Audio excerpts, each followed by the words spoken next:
Fala galera, beleza? Aqui no Na Área vamos falar agora sobre interação gênica. Vocês já pararam para pensar que não necessariamente os alelos vão gerar as características pura e simplesmente sozinhos? Nesse tipo de situação é o que a gente tem como interação gênica. Nada mais é do que quando eu tenho dois pares ou até mesmo mais pares de alelos influenciando na expressão, gerando um determinado padrão fenotípico. A gente começa vendo a chamada interação simples. Mas antes da gente começar, lembra de se inscrever no canal, de deixar o seu like, de compartilhar o vídeo. E no final da aula, deixa lá nos comentários a sua dúvida e o que você achou. Valeu? Olha só, quando a gente fala da interação gênica, eu tenho em mente uma ideia bem simples lá da segunda lei, daquela segregação independente, onde dois pares de alelos vão se separar independentemente porque eles se encontram em cromossomos distintos. Só que nesse caso, eu tenho aqui uma única característica sendo gerada. O mais comum que vocês mais vão ver em prova é o tipo de crista de galinha.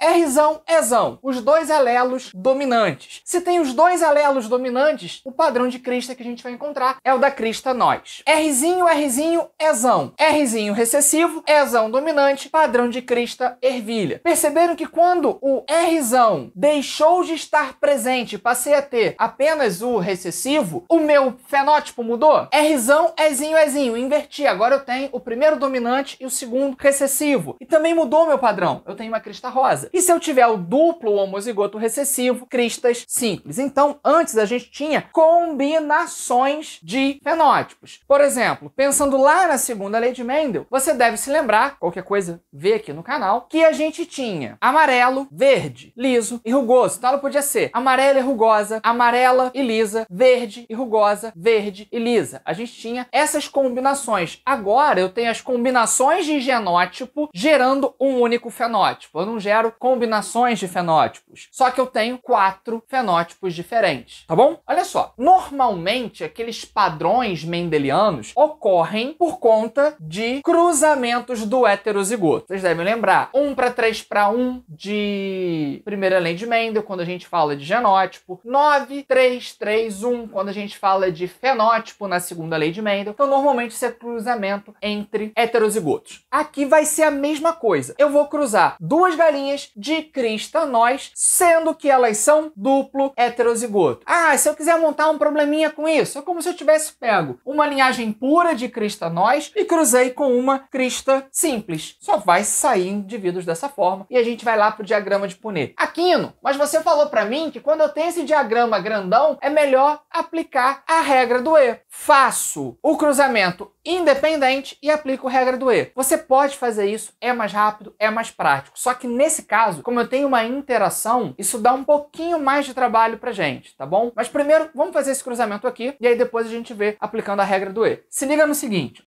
todas essas têm Rzão e Ezão, todas crista. Então, como eu já tinha falado antes, olha, Rzão, Ezão, crista nós. Então, Rzinho, Ezão, essa é crista ervilha, ervilha, ervilha. Essas duas aqui e essa são crista rosa. E essa últimazinha aqui é de crista simples. Perceberam que a gente chegou no mesmo padrão 9:3:3:1? Então seria bem fácil para a gente fazer a regra do E aqui. Eu tenho Rzinho cruzando com Rzão, Ezão, Ezinho cruzando com Ezão, Ezinho. Isso aqui a gente sabe que dá 3:1 em qualquer um dos dois. Rzão com Rzão com Rzinho, Rzinho com Rzão, Rzinho com Rzinho, certo? Então 3 dominantes para 1 recessivo. E aí o que a gente faz? 3:1, 3:1. O primeiro alelo dominante com o segundo alelo dominante do segundo par. 3 vezes 3, 9. O primeiro dominante, o segundo recessivo, 3. O primeiro recessivo, o segundo dominante, 3. O primeiro recessivo, o segundo recessivo, 1. E aí a gente fecha. Eu preciso entender interação simples para entender outros tipos de interação que a gente vai ver, que é a situação de epistasia e a situação de herança quantitativa. Tanto a epistasia quanto a herança quantitativa são muito importantes para a gente poder fazer as nossas provas. Tá bom, galera? Então, a gente se vê na próxima aula. Valeu, bons estudos!